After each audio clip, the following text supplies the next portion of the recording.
নমস্কার, এই মুহূর্তে রয়েছে ফের আবারও আবহাওয়ার গুরুত্বপূর্ণ আপডেট। কারণ কনকনে শীতের মধ্যে কিন্তু ফের রয়েছে ঝড় বৃষ্টিপাতের পূর্বাভাস এবং এদিকে কিন্তু আরও একটা ঘূর্ণাবর্ত তৈরি হচ্ছে আমাদের ভারত মহাসাগরে। এবং এই মুহূর্তে কিন্তু আমাদের বঙ্গোপসাগরে বেশ ভালোই কিন্তু বৃষ্টিপাত চলছে। আর পশ্চিমী ঝঞ্ঝার একটা জল প্রভাবের কারণে কিন্তু ফের আমাদের উত্তরবঙ্গেতে ফের ভারী বৃষ্টিপাত হতে পারে। তো আসুন দেখে নেব ঠিক কবে নাগাদ বৃষ্টিপাত হওয়ার একটা সম্ভাবনা থাকছে। আমরা এই মুহূর্তে দেখে নেব আমাদের আবহাওয়া কেমন রয়েছে। এই মুহূর্তে আপনারা দেখতেই পাচ্ছেন উপগ্রহ চিত্রে একদম লাইভ দেখতে পাচ্ছেন যে এই মুহূর্তে কিন্তু আমাদের বহরমপুরের দিকে কিছুটা আসানসোলের দিকে কিন্তু আজ এই মুহূর্তে মেঘলা আকাশ রয়েছে। তার সঙ্গে কিছুটা রয়েছে কৃষ্ণনগর, বর্ধমান, বোলপুর এই দিকটাতে। এছাড়া দীঘার দিকে এই মুহূর্তে রয়েছে বেশ ভালো কিন্তু মেঘাচ্ছন্ন একটা পরিবেশ রয়েছে। তার সঙ্গে এই মুহূর্তে শিলিগুড়ি, আলিপুরদুয়ার, কোচবিহার যথেষ্ট পরিষ্কার রয়েছে। গ্যাংটকের দিকে এবং দার্জিলিংয়ের দিকে কিন্তু এই মুহূর্তে বৃষ্টিপাত চলছে পশ্চিমী ঝঞ্ঝার কারণে। এরপর দেখুন আগামী যদি কয়েকটা দিন আমরা দেখি তাহলে আগামীকাল কিন্তু ওয়েদার পরিষ্কার থাকবে। এরপর আগামী পরশু দিনও কিন্তু ওয়েদার পরিষ্কার থাকবে। এরপর 7 তারিখ 8 তারিখের পর কিন্তু ফের আবারও একটা মেঘাচ্ছন্ন একটা পরিবেশ কিন্তু তৈরি হবে। আগামী 8 তারিখ নাগাদ ফের আবারও কিন্তু আমাদের দক্ষিণবঙ্গের একাধিক জায়গায় আকাশ মেঘলা থাকবে। তার সঙ্গে বাংলাদেশের রাজশাহী থেকে শুরু করে সিলেট, ঢাকা এবং ফিরোজপুরের আকাশও কিন্তু মেঘলা থাকার একটা সম্ভাবনা থাকছে। তো আসুন দেখে নিই এই কনকনে শীতের মধ্যে ঠিক কোন কোন জায়গাতে বৃষ্টিপাত হওয়ার একটা সম্ভাবনা থাকছে।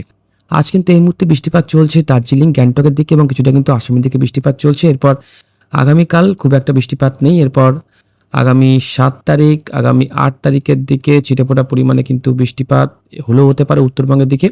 এরপর আগামী 10 তারিখ, 11 তারিখ, 12 তারিখ আকাশ কিন্তু পরিষ্কার থাকবে। এরপর আগামী 14, 15, 16, 17, 18, 19 এর মধ্যে কিন্তু আর সেভাবে আমরা খুব একটা কিন্তু বৃষ্টিপাত দেখতে পারলাম না। তো আপাতত আজ, আগামীকাল, আগামী পরশু কিন্তু আমাদের উত্তরবঙ্গেতে বৃষ্টিপাত রয়েছে। আপাতত আমাদের দক্ষিণবঙ্গে কিন্তু খুব একটা বৃষ্টিপাত আর নেই। দেখতেই পাচ্ছেন প্রবল বেগে কিন্তু এই মুহূর্তে পাহাড়ি হাওয়া, পাহাড়ের যে বরফের হাওয়া সেটা কিন্তু আমাদের এই বাংলাদেশ হয়ে আমাদের এই দক্ষিণবঙ্গ হয়ে কিন্তু আমাদের বঙ্গোপসাগরে প্রবেশ করছে। এই মুহূর্তে বরফের হাওয়াটার প্রভাব এতটাই বেশি রয়েছে যার কারণে কিন্তু ফের ভয়ঙ্কর ঠান্ডা পড়তে চলেছে আবারও কিন্তু আগামীকাল থেকে। এবং এই মুহূর্তে আমাদের কিন্তু বঙ্গোপসাগরে আরও একটা ঘূর্ণাবর্ত তৈরি হওয়ার সম্ভাবনা রয়েছে। দেখুন এই মুহূর্তে রয়েছে ভারত মহাসাগরে, এই মুহূর্তে ভারত মহাসাগরে দুটো ঘূর্ণাবর্ত রয়েছে। একটা কিন্তু রয়েছে ঘূর্ণিঝড়, এই যে দেখতে পাচ্ছেন ভারত মহাসাগরে এই মুহূর্তে তার সর্বোচ্চ স্পিড কিন্তু 80 থেকে 90 কিলোমিটার রয়েছে। এবং এর কোনো এফেক্ট কিন্তু আমাদের বাংলাতে বা আমাদের কিন্তু ভারতবর্ষে পড়বে না। তার জন্য এটা নিয়ে খুব একটা আমরা ডিসকাস করবো না, আমরা দেখে নেব এর কোনো প্রভাব পড়বে কিনা। এই মুহূর্তে আগামীকাল ঘূর্ণাবর্ত সিস্টেম তৈরি হবে। এরপর আগামীকাল তার সর্বোচ্চ গতিবেগ কিন্তু পৌঁছাতে পারে গাস্টিং স্পিড প্রায় 55 থেকে 60 কিলোমিটার। এরপর আগামী 7 তারিখ 8 তারিখে নাগাদ কিন্তু বৃষ্টিপাত রয়েছে এবং এই ঘূর্ণাবর্তর কারণে কিন্তু বৃষ্টিপাত কিন্তু হবে। আমরা চলে আসবো বৃষ্টিপাতের মোটে। আমাদের কিন্তু শ্রীলঙ্কার দিকে বৃষ্টিপাত রয়েছে। আমাদের দক্ষিণ ভারতের চেন্নাই থেকে শুরু করে নালোর, কোয়েম্বাটুরে, মাদুরাই এখানে কিন্তু আগামী 10 থেকে আগামী 11 তারিখের মধ্যে কিন্তু বৃষ্টিপাত একটা হওয়ার সম্ভাবনা থাকছে। এরপর আগামী 11 তারিখ 12 তারিখের পরে বৃষ্টিপাত ঘটিয়ে তারপর সেটা কিন্তু আরব সাগরের দিকে চলে যাবে। এরপর আগামী 14 তারিখ 15 তারিখের দিকে আর কোনো ঘূর্ণাবর্ত সিস্টেম তৈরি হবে নাকি দেখে নেব। আপাতত আগামী 18 তারিখ পর্যন্ত দেখতে পারলাম আর কোনো সিস্টেম কিন্তু এই মুহূর্তে আপাতত নেই। এখানে আরেকটা সিস্টেম কিন্তু তৈরি হচ্ছে, দেখা যাক এটা পরবর্তীতে কীভাবে কী তৈরি হয়, কারণ আবহাওয়া তো যখন তখন কিন্তু বদলাতে পারে।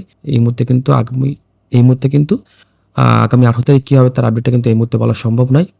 এবং এই মুহূর্তে কিন্তু তাপমাত্রা যথেষ্ট কমে যাবে। এবং আগামীকাল যদি আমরা তাপমাত্রা দেখি, আগামীকাল কিন্তু সর্বনিম্ন তাপমাত্রা থাকবে কলকাতায় 15 ডিগ্রি, পুরুলিয়া থাকবে 10, বাঁকুড়া 12 থাকবে, খড়গপুর থাকবে 13, দীঘার দিকে থাকতে পারে 15 ডিগ্রি, এদিকে পলাশী থাকবে 10, করিমপুর 10 থাকবে, মালদা 10, শিলিগুড়ি 11, আলিপুরদুয়ার থাকবে 11।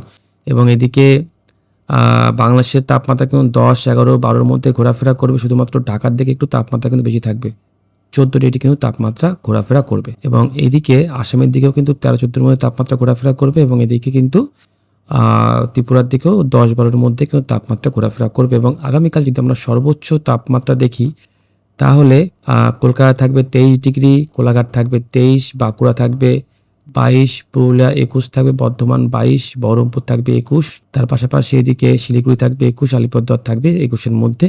এবং বাংলাদেশে কিন্তু 20, 21, 22-এর মধ্যে কিন্তু তাপমাত্রা ঘোরাফেরা করবে আগামীকাল। তার মানে আগামীকাল কিন্তু তাপমাত্রা বেশ কমে যাবে বা বেশ কিন্তু আরও 2 থেকে 3 ডিগ্রি কিন্তু তাপমাত্রা কমে যাবে। তো এই মুহূর্তে এই ছিল আবার আপডেট। তো আপডেটটা বেশি বড় করলাম না, আপডেটটি দেখার জন্য আপনাকে অসংখ্য ধন্যবাদ। ভালো থাকবেন।